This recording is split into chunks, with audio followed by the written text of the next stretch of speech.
Veíamos que en el proceso de la valoración, un aspecto importante era la recolección de datos, ¿no? Y lo otro es qué tipo de datos subjetivos, datos objetivos. Para obtener esos datos subjetivos y objetivos, un arma importante, la cual también estamos aquí en vínculo, es la comunicación, ¿no? Como ustedes saben, la comunicación, esa es la que se da en esta interrelación, ¿no? Bueno, ahorita yo estoy hablando, pero si ustedes quisieran también somos, ¿no?, emisor, receptor, canal, entonces texto, todos interactúan, ¿no? Pero tenemos que diferenciar con tipos de pacientes, ¿ok? No necesariamente se puede dar en dos, se puede dar también en grupo una comunicación, ¿no? ¿Ya? Nosotros podemos compartir un mismo repertorio, quiere decir un mismo tema o un mismo asunto o una misma motivación, ¿no? Ese es nuestro repertorio. Desde ahora nuestro repertorio es tener y consolidar aprendizaje en cuestiones, aspectos, fundamentos de enfermería, por ejemplo, ¿no? Y está abordado eso. Quizás en una comunicación social, que ahorita vamos a ver, nuestro repertorio es otro, el preguntar cómo está, el ver cómo estás en el sentido de salud, en el sentido de si estás su vida social, ¿no? Es otro tipo de comunicaciones que se puede dar. En este tipo de comunicación también hay una diversidad cultural. Todos de aquí, como decíamos, todos tenemos aspectos, creencias, percepciones diferentes, porque somos educados de manera diferente. Si fuéramos educados de manera igual como se da en Corea del Norte, usáramos el mismo molde, ¿no? Hasta de ropa, ¿no? Hasta la misma forma de doblar de repente. Como vivimos en una sociedad muy libre en ese sentido, pero esa libertad es para poder elegirla bien, ¿no? También, y según nuestras propias decisiones. Y somos libres porque nos sentimos felices y hemos sido educados para eso. Entonces tenemos una diversidad cultural. Para la comunicación decidimos 3 niveles de comunicación. ¿Cuáles son? La cultural, la organizativa, la interpersonal. ¿Ok? Tenemos 3 niveles.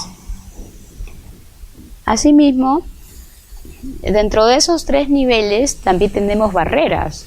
Ustedes saben, una de las barreras de la comunicación siempre va a ser el tipo de lenguaje, ¿no? O las barreras semánticas, ¿no? ¿Qué significa? Por ejemplo, ahora tenemos mucha inmigración venezolana, hasta pacientes también tengo yo. Y yo no me entiendo varias cosas que ellos quieren transmitir, ¿no? Ya sale, no sé, ya vale, ya llego, pero está saliendo, no, o sea, es lo contrario, por ejemplo, ¿no? Entonces, eso es su semántica, ¿no? Su sentido de significación de ellos. Chico, o sea, llamarle chico a todo, ¿no? Por ejemplo.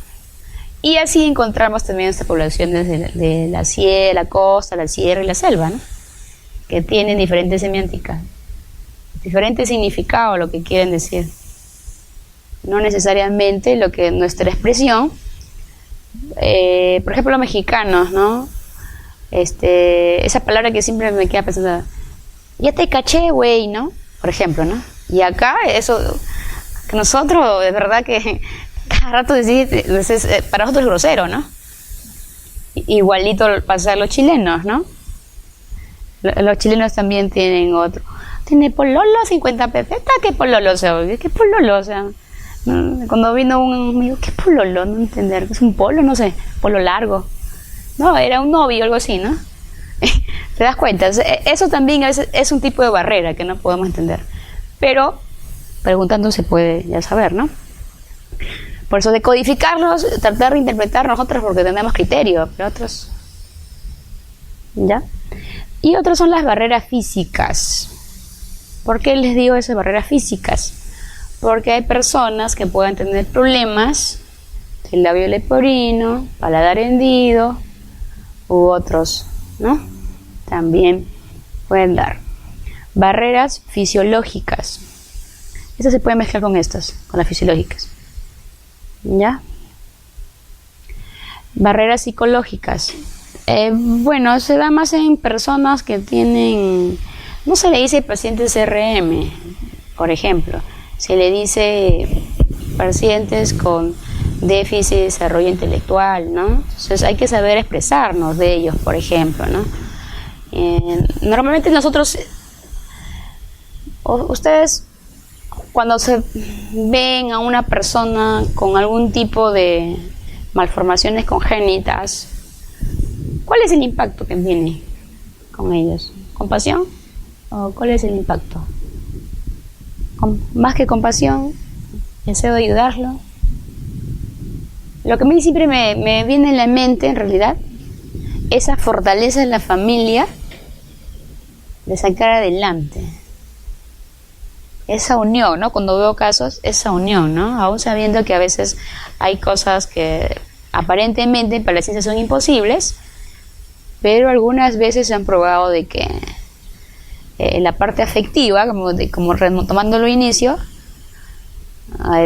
puede aportar y ayudar y dar respuesta. Yo conozco de niños con hidrocefalia, espina bífida que han nacido, que ahora tienen 15 años y tienen una vida normal tanto como la tuya como la mía, que ya están yendo a la universidad incluso, pero eso es por el amor y el esfuerzo que le dieron, ¿no? Entonces, ¿qué hay detrás de alguien que haya avanzado y qué hay detrás de alguien que no haya avanzado? Esa siempre es mi pregunta.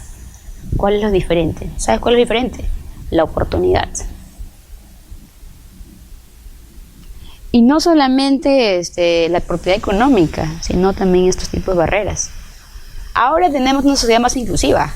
Tenemos una sociedad, hasta las escuelas públicas son más inclusivas. Cuando yo estudiaba la primaria no se veía eso. Existía incluso colegios especiales, ¿no? Colegios especiales en provincias. Ahora no, las escuelas son inclusivas. Entonces, porque si ves a alguien que tiene mejor avance y el otro, va a poder compenetrarse, ¿no? Pues, y detrás de ellos hay muchas personas que han trabajado para que mejoren. Entonces, y mejorar estos tipos de barreras, ¿no? Comunicación. Las barreras administrativas también existen para la comunicación. ¿Por qué lo digo eso? ¿Qué pasa si tú tienes una idea que quieres innovar en tu centro de salud, un hospital? No te puedes acercar si no tienes así al jefe o a alguien. Entonces hay una barrera de comunicación, ¿no? Tengo que sacar cita, reunión, o buscarme un amigo del amigo para que lo conozca, para que pueda manifestar mis ideas. También existe esa barrera de comunicación en las organizaciones. ¿Ya? Elementos de la comunicación. Emisor, el mensaje que estoy dando, ustedes son receptores, es el referente, ¿no? Del contexto del que estoy hablando, el código, cómo se da esos mensajes, ¿no?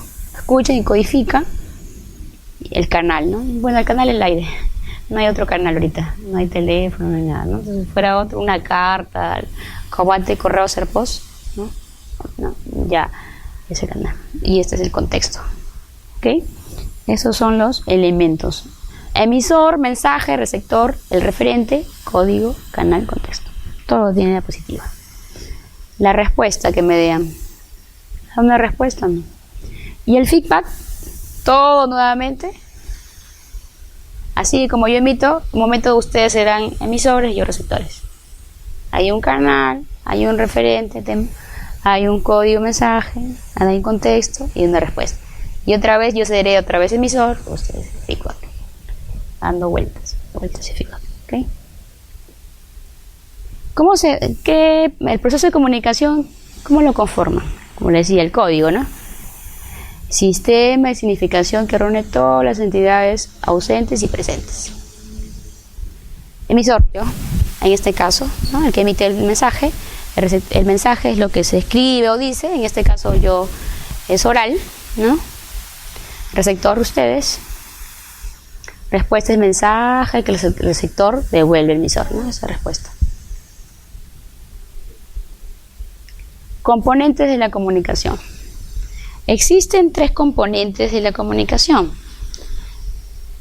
Uno es el componente verbal, el lenguaje, el vocabulario, todo lo que yo pueda manifestar.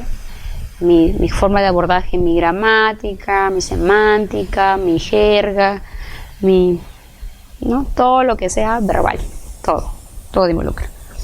No verbal, mi postura, forma de mirada, ¿no?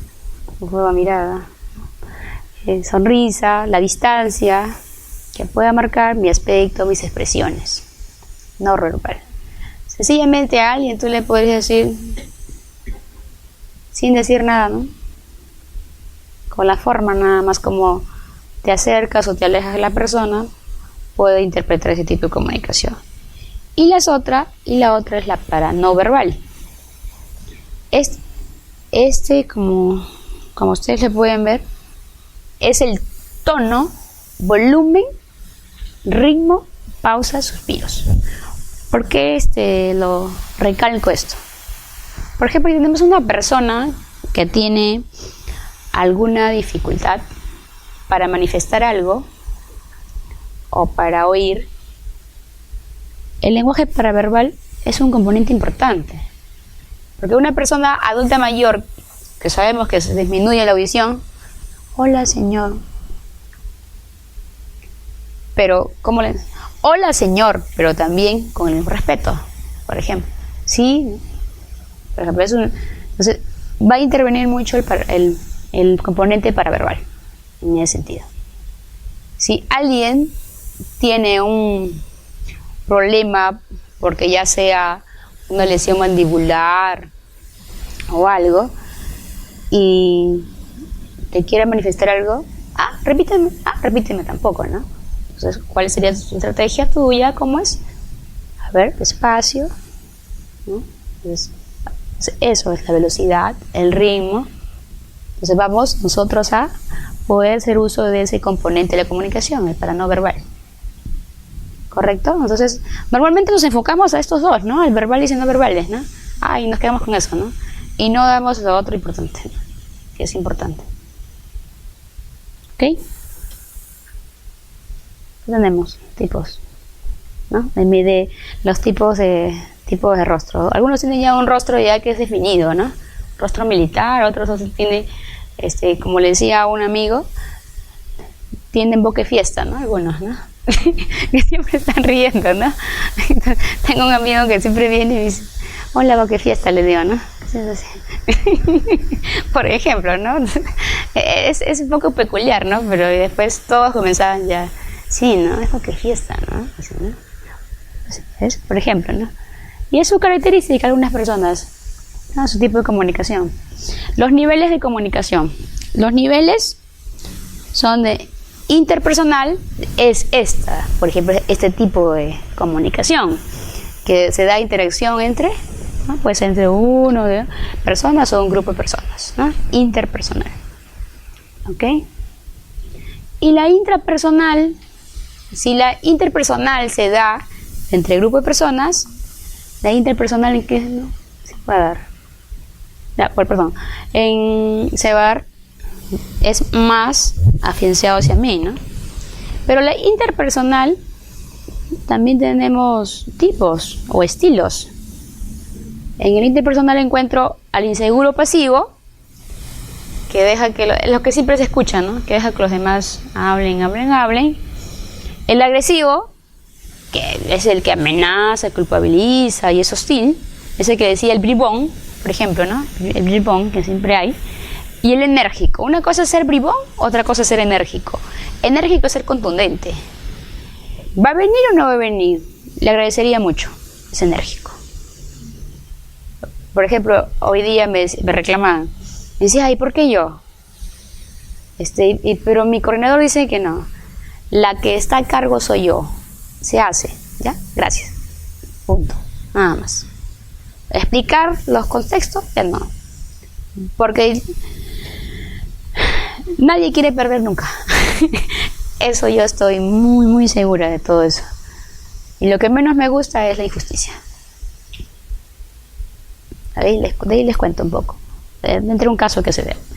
Y la interpersonal, como les decía, que se da al interior de los individuos. Pero esta comunicación hay que saberla comprender, ¿no? De repente cada de ustedes, de los 6, tiene desarrollado ese tipo de inteligencia, porque también es un tipo de inteligencia, ¿eh? El desarrollo de intrapersonal. Conozco personas de que son dotadas para eso, tienen una habilidad para concentrarse y de repente ausentarse del espacio. Y dije, oye, ¿me escuchas?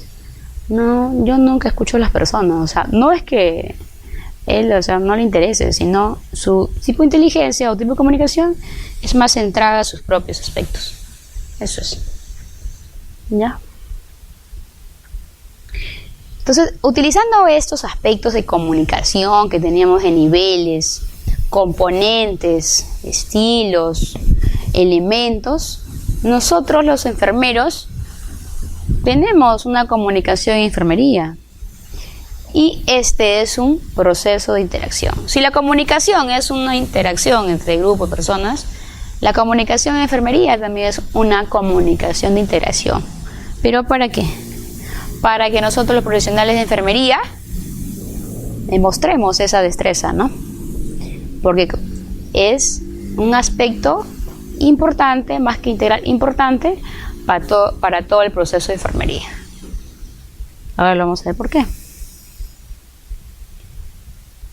No solamente va a ser útil en nuestra valoración, va a ser en todo el proceso. ¿Cuál es el problema fundamental en una organización? Comunicación, siempre. Dentro de las funciones de la comunicación en la enfermería, tenemos a la información, la influencia de esta información, el aporte de comodidad, de relación y de identidad que se da de esta como función de enfermería. Como les decía, en todo el proceso de enfermería encontramos comunicación. Por ejemplo, en la valoración y diagnóstico. En la valoración, en la entrevista, ¿no? En la entrevista, básico. Ese proceso de interacción social que tenemos. En la exploración física, porque ustedes no se van a acercar y levantar, ¿no? Señor, buenas tardes, buenas noches. Puedo revisar su pelvis, su vejiga, su uña, su mano, ¿no? Entonces, bueno, le despiertas, levantas, ¿no? Tienes que comunicar, ¿no? Utilizar los canales visuales, auditivos, táctiles para poder tocar, ¿ok? Observar también el comportamiento no verbal del paciente o de la persona, porque te puede estar observando que no le gusta que le hagas eso. También, ¿no? Revisión de la historia clínica. ¿Por qué les digo eso? Porque a veces la historia clínica, ¿quién la tiene? Entonces también es un proceso de comunicación. También tienes que codificar, ¿no? Porque encontramos la semántica, esos términos que también tenemos que interpretar y codificar. Depende del canal, ¿no? El código, literatura científica, pruebas diagnósticas, ¿no? Como les decía, las pruebas que teníamos en los exámenes, nosotros también tenemos que saber los valores.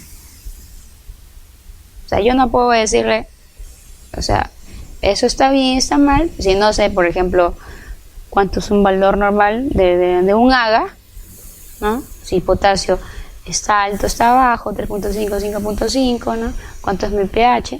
Si no sé tampoco interpretarlo, ¿no? Entonces todo eso también interviene, ¿no? Pero hay comunicación. En el diagnóstico, ¿cómo se da esta comunicación? En ese análisis de los hallazgos de colaboración, análisis de necesidades, asistencia sanitaria, dice, pero recuerden que también hay un tipo de comunicación intrapersonal, ¿no? Para hacer también ese análisis, ¿ya? En la ejecución, nosotros somos el soporte de actividades, tareas, acciones. Entonces, vamos a realizar comunicación. ¿Cómo? No solamente aislándonos de las cosas que hacemos y escribimos y registramos, sino también informando.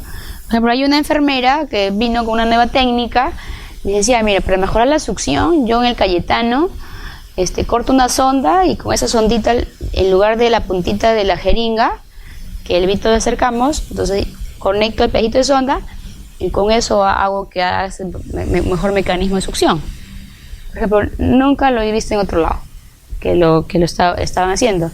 Y lo estaba aplicando ahí y estaban teniendo mejores resultados. Pero es a través de la comunicación. Está dando educación, está compartiendo mejores asistencias sanitarias. Por ejemplo, si tú te los guardas y no le informas, no avanza, ¿no? ¿Entiendes? También vemos en la utilización de otras fuentes de recursos sanitarios como esta, por ejemplo, registro también de lo que haya pasado sobre el caso, el plan de cuidado, ¿no? Para ver qué es lo que hizo ella, por qué su paciente cuando estuvo no se formó esa úlcera, presión y mejoró, ¿no? Hizo mejor, ¿no? ¿Cuál de los dos estuvo utilizando? Por ejemplo, hay tipos de benditos esos que utilizan. Entonces, a veces los padres traen otros, ¿no? Y algunos mejoran, ¿no? Eso, ¿no? Y otros su dermatitis y otros no, o sea, las mantienen estacionario, ¿no? Entonces, pero a través de esa comunicación puede hacer. O otro, lo que hoy día al madrugada me pasaba, del tipo de NPT. ¿Ustedes han administrado alguna vez NPT? ¿Un paciente? Pocas veces, porque son más, tienen más una idea de UCI, ¿no? Pero ese paciente había pasado de la UCI a un servicio de hospitalización. Un neonato que cumplió 31 días y dice, no, con 31 días no es neo, ya se vaya, pediatría. Y pediatría, enfermeras generales, no sabía manejar. Entonces, la primera pregunta es, ¿cuánto está su osmolaridad de SNPT? A 720. Ya, entonces, menor 800 puede pasar por vía periférica. Mayor 800 por CBC, PIC. Ya. ¿Y la colega de la UCI te informó eso? No, por ejemplo. Y según cuánto ha indicado que pase por hora y todo eso, no está registrado. ¿Y la colega de la UCI te informó eso? ¿Y lo ha registrado en un momento a un lado? No. Entonces llámala, ¿no? ¿Cómo lo están manejando? Por el bien del paciente al final, ¿no? Por el bien del paciente. Entonces, esas cosas no se debe dejar de registrar, por ejemplo. Jamás, o sea, dejar de registrar esas cosas. Porque son cosas, aspectos como especialidad que ellos lo dominan, pero no es una cosa de poner agua, cloruro, nada. Son lípidos, aminoácidos que se les coloca. Por ejemplo, ¿no? La comunicación ahí, en ese sentido, debe ser mucho más, no, más directa, más eficiente. Y en la evaluación también, ¿no? Cómo mejorar o no es el resultado de las acciones y actividades que se hayan brindado al paciente, ¿no? La redacción de conclusiones de esos resultados, qué es lo que me permitió llegar a esos objetivos, y actuación del plan, explicación del plan. Hace muy poco tenemos tiempo para esto, ¿no? Muy poco. Pero les digo que cuando ustedes se afiancen mejor conocimiento, van a darse cuenta que no van a ser cualquier enfermero. Van a saber lo que hacen, porque tienen un sustento científico. ¿Ya? La cultura. Recuerda que hablábamos de una teorista de la multiculturalidad y la diversidad cultural, ¿no? Que está muy relacionada a la cultura, de Marilyn Leninger. Ella nos habla que la cultura, ¿no? Es un conjunto de creencias colectivas que son en común. Colectivas porque es de un grupo y todas tienen ese mismo tipo patrón de creencias. Y también, asimismo, valores comprendidos en un patrón, asignado a un grupo de personas. Es, por ejemplo, que de las culturas, hablábamos de la selva, ¿no?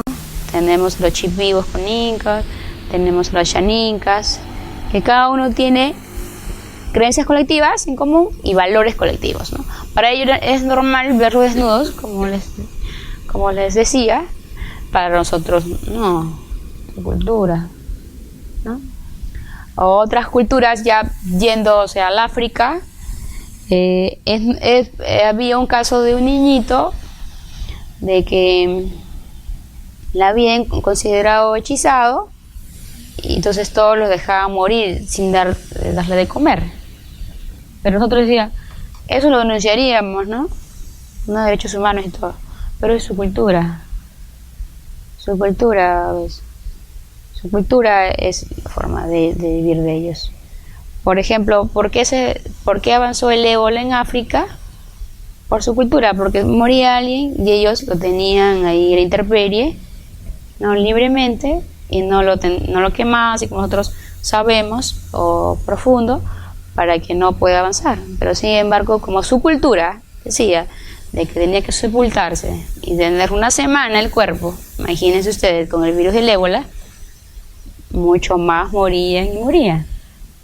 Entonces dices, pero no entienden. Dicen, no, es su cultura, es su creencia, es ir mucho más allá. Es como lo otro del VIH, SIDA. También, o sea, cuando encuentras a poblaciones gran cantidad de VIH-Sidas. Bueno, algunos dicen no, porque los estudios se hicieron ahí, quedaron contagiados y todo eso, ¿no? Es que su cultura también permite de la relación con animales. Para nosotros, o sea, no, es zoofilia, ¿no? Zoofilia no, pero es su cultura, por eso. ¿Cómo hacer frente a ese patrón de creencias, ¿no? De creencias. ¿Y cómo va a ser nuestra comunicación frente a ese patrón de creencias? Yo no puedo ir a decirle, oye, eso es malo, ¿no? Es como que ellos vinieran y nos dijeran, ¿y tú por qué usas ese pantalón? Ese es malo, ¿no? No, pero es pantalón, dices tú, ¿no? Estás acostumbrado, ¿no? Por ejemplo, entonces se dan cuenta, o sea, del significado de ese objeto. Cada comunidad cultural desarrolla sus parámetros, ¿no? Su forma, su estilo, sus normas, de lo que hablamos, culturales, de esos comportamientos. Y eso es lo que los van a diferenciar. En Europa es una sociedad más liberal. Se ven los estilos raelianos, ¿no? Que andan con el pelo así parado, tienen un tipo de comportamiento. Entonces, y el gran avance también que se da en Europa también es dentro del VIH-Sida, por la promiscuidad. Hay Países Bajos en los cuales la prostitución, la drogadicción es legalmente normado. Específicamente viajan para esos países, Ámsterdam y todos esos países, para que hagan todo ese tipo de vida, por ejemplo, porque es un patrón de cultura. Se van al otro, Qatar, por ejemplo, ¿no? Qatar tiene una vida súper lujosa, ¿no? Es su tipo de cultura. En medio de la arena, pero lujoso todo es lujoso. ¿Sí? ¿Okay? Y esa cultura se ve en patrones personales, expresiones emocionales, se ven reflejados, ¿no? Su lenguaje, sus valores, reglas, sus obstáculos también religiosos. Todo contribuye que la cultura sea una experiencia social. O sea, todos nacemos libres, ¿no? Supuestamente, pero la sociedad en que nacemos nos va a enmarcar ese estilo. Si nacemos digamos, en zonas andinas, la cultura, nosotros de repente lo vemos así, pero la cultura es que los niños de ahí 9, 8 años toman cerveza. Ellos realizan sus fiestas patronales y para ellos es normal, para nosotros no, de repente no. Pero es normal de que los niños se emborrachen. Para ellos es un signo así de hombría. Y pero es su cultura, ¿no? ¿Y cómo se da esa comunicación? Si vemos que la cultura nos da esos patrones de creencia, valores, nos da ese moldeamiento de cómo poder, ¿no? Desenvolvernos en la sociedad, de esa interacción. Entonces, ¿cómo se da esa comunicación intercultural? Esa comunicación intercultural va a describir cualquier interacción entre dos o más miembros de diferentes grupos. Cuando se encuentran dos o más miembros de diferentes grupos, es el momento de que va a haber una diversidad cultural. Por ejemplo, si ustedes se van al centro de Lima, ¿han ido a Arequipa algunos de ustedes? Se van a la plaza de Arequipa, se van a encontrar con todos los continentes ahí. Cusco también. Se encuentran con todos los continentes y culturas. Muy diferente de lo que creemos. Son las personas que viajan, son las personas más abiertas de pensamiento. Pero cada uno tiene su tipo de cultura, su tipo de lenguaje. Y el tipo de esta semántica también interviene en la comunicación. No, si no sabes el inglés, por ejemplo, vas a tener una barrera, ¿no? Tipo de barrera de comunicación. Pero, por ejemplo, en Arequipa me pasa más y que encuentras, es una cosa que estudié, Plaza de Armas de Lima le queda chico. Sí, allá en todas las esquinas encuentras desde todos latinoamericanos, encuentras europeos, encuentras todos los países. Arequipa y Cusco son las que tienen mayor diversidad cultural, como para poder entender y explicarte ese tipo de comunicación. Y ellos se encuentran y se arman en grupos, ¿eh? Ellos no es porque tú eres americano, porque tú eres brasileño, mexicano. No, se juntan y comienzan. Cada uno empieza a hablar de su cultura. Hoy mexicano, ¿no? El tequila, ¿no? El otro empieza a hablar de sus vinos franceses. Entonces le digo porque los encontré en Arequipa, los encontré en Puno, y cada uno empezaba a armar, ¿no? Y nosotros los peruanos tenemos otro tipo todavía de forma de interacción. Pero para ellos es muy normal. Dice, hola, se acerca, ¿no? Dice, hello, ¿no? Who are you? ¿No? I am from the Venga. Entonces se habla. Ya, entonces, y normal, como si se conocieran, se van, caminan y andan. Y hasta la forma de vestir. Y como están adaptados al frío, y lo mejor es que están adaptados al frío, entonces, para ellos, no hay ese tipo de barreras. O sea, cuando hay ese encuentro, de esa interacción, entonces hay una comunicación intercultural. Esto del mundial, de esos tipos de fanfest que hay, del mundial, es interacción intercultural, lo que hemos visto, los que hemos sido observadores de eso, ¿no?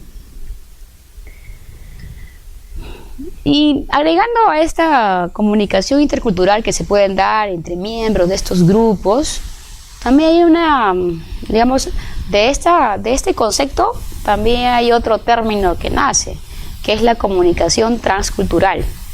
Y esta es utilizada muchas veces como sinónimo, pero la comunicación transcultural es la comparación de dos o más culturas, y diferente a lo que es una comunicación, porque la comunicación no es que haga diferencias, la comunicación es la que hace la interacción de esos grupos, pero no una comparación. ¿Ok? Ya, entonces vamos a pensar, eso es lo que nos dice la diversidad cultural. A ver. En la comunicación intercultural tenemos elementos, ¿no?, que nos van a permitir avanzar o de repente limitarnos a ese tipo de comunicación. Perdón, no hacer el dibujito. Ya.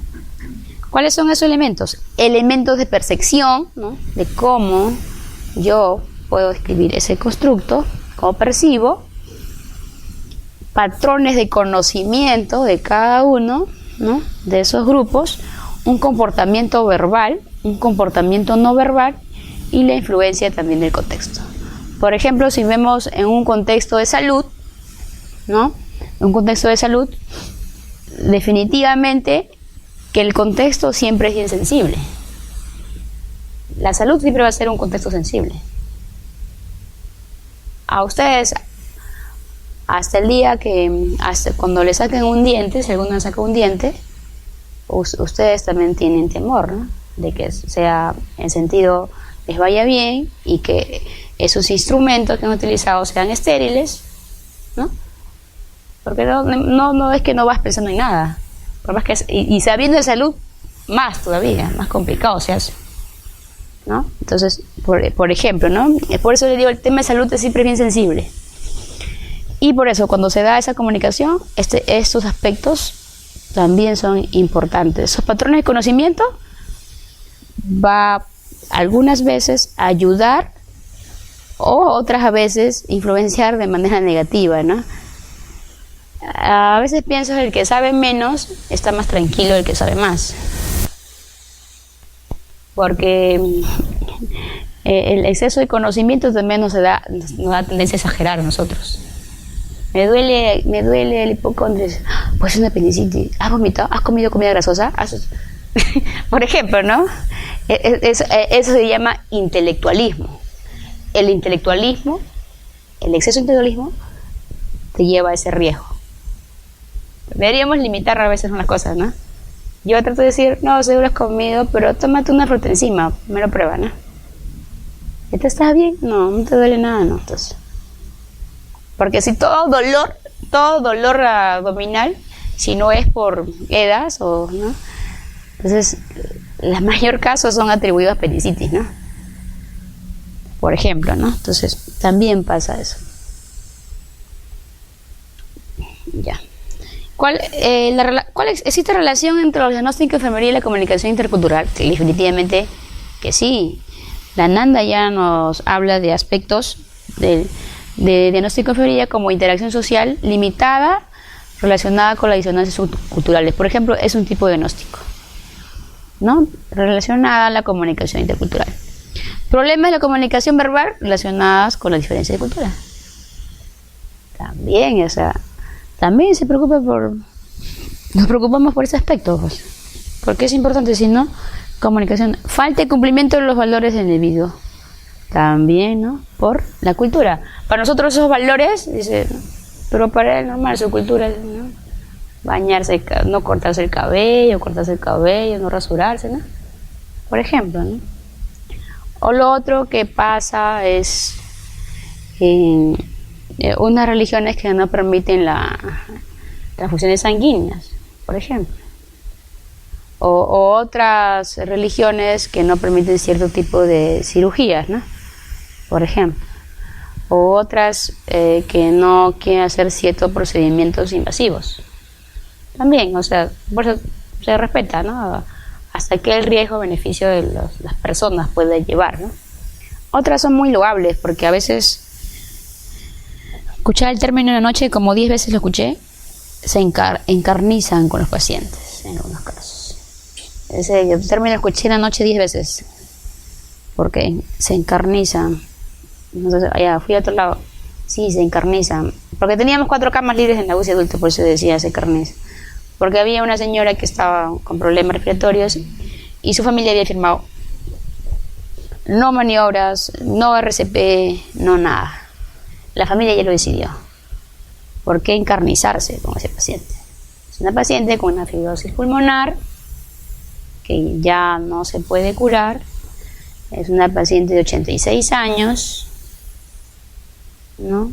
Entonces, ¿para qué estar sometida a un ventilador? Entonces la familia llegó a eso, ¿no? Por ejemplo, ¿no? Eso es otro tipo de valores de ellos. Nadie la puede obligar. Y otros no, otros se encarnizan, en el sentido de otros hijos, dice, hasta el último que le hagan todas las cirugías, ¿no? Que lo serán. Pero definitivamente a veces va en su forma de valores también de ellos, ¿no? Que aparentemente quieren salvar su vida, pero sin embargo también hay costos y beneficios para esas personas. Y dentro de mi experiencia podría decir que de ese 100%, el 95% tiene tendencia más a costo que beneficio, ¿no? El costo cuando podría pasar sus últimos días al lado de su familia, acompañado, que es lo que todos queremos, bien morir, ¿no? O sea, qué más felicidad de tú ver y darle la mano a tus propios hijos. Pero eso no se piensa mucho en eso, no se piensa, porque los seres humanos somos egoístas y el egoísmo nos hace de que lo que yo quiero está por encima de lo que debe ser en realidad. ¿Ya? Ya. Así como veíamos en la parte de los diagnósticos, ¿no? En la planificación, también vemos aspectos que podemos evaluar, ¿no? Como objetivos de lo que es la comunicación intercultural, ¿no? Entonces nosotros vemos en algunos ejemplos de que las personas de diferentes culturas siempre encuentran muchas barreras para poder ser atendidos. Tanto si hablo otro idioma a un centro en que nadie le puede entender, ¿van a poder hacer un buen diagnóstico? Definitivamente. Entonces eso se habla, ¿no? Eso es la barrera del idioma, por ejemplo, ¿no? No se va a poder hacer un buen objetivo. Nosotros a veces, nuestro ingenio nos hace tener algunas estrategias para poder tener ese tipo de comunicación, ¿no? A ver, señor, acá, ¿no? Así, ¿no? Señales, ¿no? Esto, aquí, ¿no? Por ejemplo, a veces le damos cartillas, incluso a personas que no hablan también, ¿no?